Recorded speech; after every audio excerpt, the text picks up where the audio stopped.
Hang on, what's going on here? Modern games? You can also check out my weekly retro gaming podcast at theretrohour.com. Hey guys, now today's video is going to be slightly different to my usual style. You know, normally this channel is all about the retro and kind of obscure technology. Today though, I'm going to do a vid about my current gaming habits. Now, I do actually get quite a lot of requests in my inbox, people saying, will you do some videos about, you know, your current gen systems and games that you're currently into? And I thought this would be the perfect opportunity because at the time of recording this, I've just got back from picking up the new version of Doom. So I thought it would be a good opportunity to show you just a few of the games that I play on my Xbox One. Now, of all the new gen systems I've got a PS4 and a Wii U as well. I've actually got the least games on the Xbox One, so I thought it might be a quick, you know, easy video to do. I haven't put a video up in about 3 weeks, and I really want to get a new one out there. So if you enjoy this kind of thing, let me know. Maybe I'll do the PS4 and Wii U collection as well. But we will start, obviously, with the new version of Doom. Now, at the time of recording this, I've just literally finished installing it and haven't had a chance to play it yet. However, I did play the online multiplayer beta they put out about a month ago on PSN. And that was literally just the multiplayer element of the game that you could try. And it did get quite a lot of hate online, I noticed. And I played it a little bit. Wasn't overly gripped with it, if I'm honest. It did feel a bit like a generic FPS, and I think that was a lot of people's complaint with it, that really it took away from that classic kind of Doom arena experience and just felt like any other first-person shooter. The main reason I bought this is for the campaign, as two different teams have been working on this, and the team that have done the campaign are the same guys that are behind Wolfenstein: The New Order, which was one of my favourite games on the PS4. You know, I played that right through in like 3 weeks, absolutely loved it. So I'm hoping this is going to be as good quality. Looking forward to getting stuck into the campaign of this weekend, and you know, it's Doom, isn't it, at the end of the day? Speaking of old games that are back, Resident Evil: The Origins Collection. Now, I did used to play the original Resident Evil a little bit on my brother's PS1 back in the old days. Always found it a very atmospheric game. It was one of those games I actually preferred watching him play to playing myself, because this might sound like a bit of a noob thing to say, I can never really get to grips with those old school tank controls. They're always a little bit awkward. I wasn't a huge fan.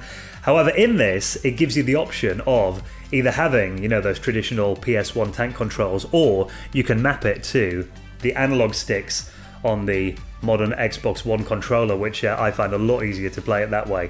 And it gives you those, you know, gorgeous high definition upgraded graphics, and also you get Resident Evil 0 on here. I've played most of the first game, but I haven't got around to 0 yet, but yeah, very polished collection, and only cost me 15 quid actually. Worth a pick up if you're a fan of the originals. Now, a game that's been hyped to hell in recent months, and I've got friends who will consider this the best game of the decade so far.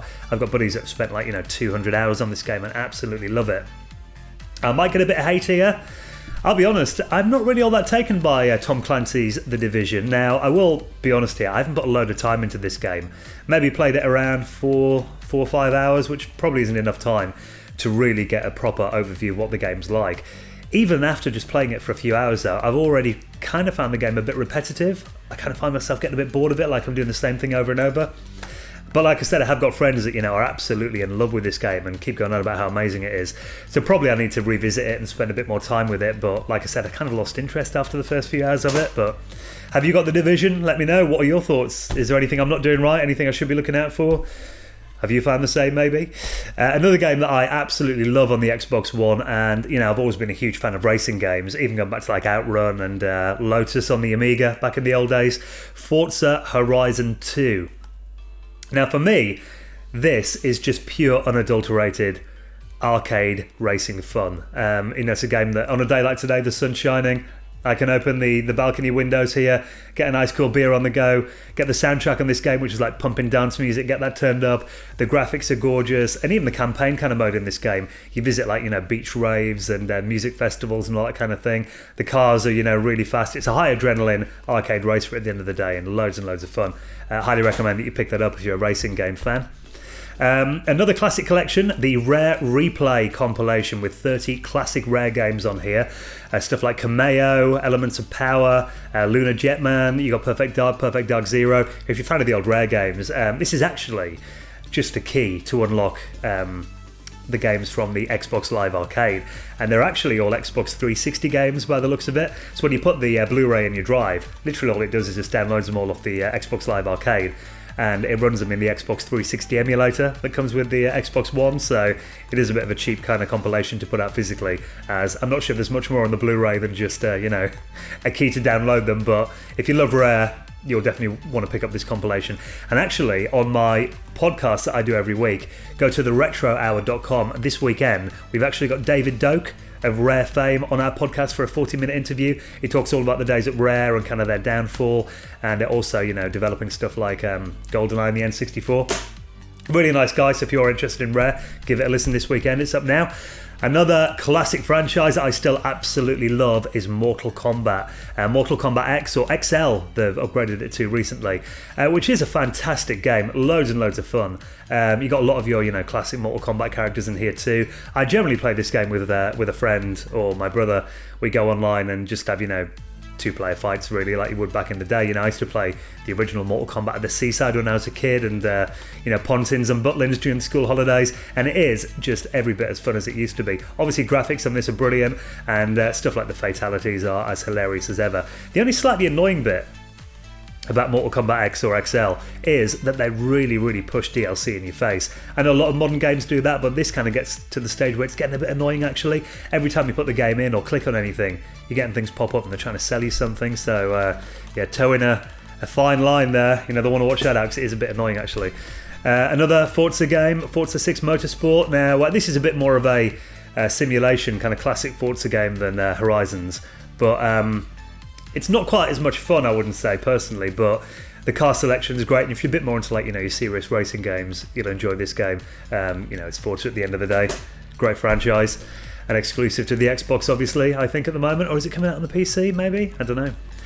Far Cry 4, which was a launch game, I think, on the Xbox One. It was certainly one of the first that I picked up when I got the system. And really, this was the first multiplayer game that I played on the Xbox One. Put a lot of time into the multiplayer. Campaign, I didn't finish it, but I did play Far Cry 3 through on the Xbox 360. But really, it was one of those games that I got, with my Xbox One, and then newer stuff came out, and I kind of moved on from it pretty quickly. But it was, really fun game to play online. Now, this game here is a Kinect title, Shape Up. I'll be honest, the missus bought this. I've got a Kinect behind me, as you can see. Literally all I use it for, as you can probably tell from the physique, is turning my Xbox off and on and a few voice commands, but really I don't use the Kinect all that much. This is typical, kind of one of those let's make workout fun kind of games. So, she uses it a bit, and I'll leave her to it. Not something I've got a massive interest in personally. Halo, which again is obviously one of the reasons to buy an Xbox if you're a fan of Halo. Now I know they're bringing this one out on the PC, the Halo franchise. Halo 5 though, which is a really good game in the series. I've loved Halo really since. Halo 3 was really the game that got me massively into it, but I did play a bit of Halo 2 on my roommate's Xbox original console back in the day. He used to play, Halo 2 online quite a lot. But for me, I generally play Halo for the campaign because they are really good sci-fi stories. And this, as you'd expect, graphically, it is really polished. Great voice acting and a really good story as well. So highly recommend that you pick that up. I've also got the Master Chief Collection as well that gives you Halo 1 and 2 and 3 and 4. The first two games are kind of remastered in current generation HD graphics, and I played the first one right through, just getting on to Halo 2 now, and highly recommend that you pick this up, especially if you used to play Halo 2 online, as I know a lot of people used to love that game, and I think they shut the servers down back in 2009, so if you want to play Halo 2 online, this is one of the few ways that you can do it now. I did see some reports that apparently the online was a bit glitchy in its early days, but apparently they solved a lot of those issues. This game is a bit unique actually, but loads of fun playing this. It's called Evolve, and you kind of get two different game modes. You can either play as, these kind of little warriors that have got to try and kill this big monster, or, much more fun, you can play as the monster itself. It's a bit kind of like a Godzilla kind of game. You're like this massive creature, and you eat stuff and eat other animals and plants, and then you evolve and get bigger and bigger, and you get more powerful. And when you're playing as a monster, it feels a bit like a mech kind of game. You get all these, tiny little warriors trying to get you and just throw them off and squash them and all that. So, yeah, it's very unique. I've not played many games like this, but loads of fun. And you can get this quite cheap now, so if you haven't got it, recommend that you pick it up. I will get a bit of hate for this, no doubt, but I do tend to buy it every year. I know. Call of Duty, or if you like, the FIFA of the first-person shooter, comes out every year. Hardly any changes year to year, to be fair. But in my defence, this was the first Call of Duty game that was released on the current gen platforms. So I did want to experience it with, like, you know, the new controllers and HD graphics, and I didn't play a lot of the campaign. I did get a bit bored of the campaign after about an hour or two, but multiplayer, I put quite a lot of time into this, and you know, it's Call of Duty at the end of the day. For a quick pick up and play, half an hour here and there, it's still fun.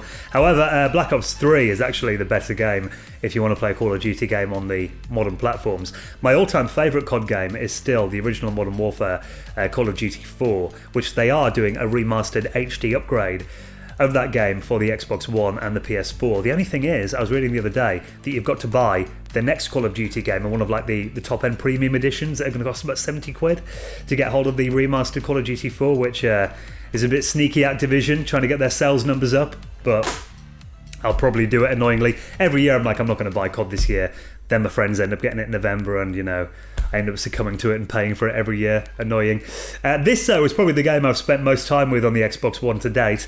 The amazing Fallout 4. Now, again, I wasn't a big fan of this franchise before. I didn't really, you know, put a lot of time into the earlier games. I've got friends that absolutely love this, so I went out and bought it, and I just found it loads of fun. What really amazes me about Fallout 4 is the sheer size of the open world environment. You know, I've probably put maybe about 100 hours into this game in total, and I'm still finding new things. Every time I go on, there's more and more things to explore.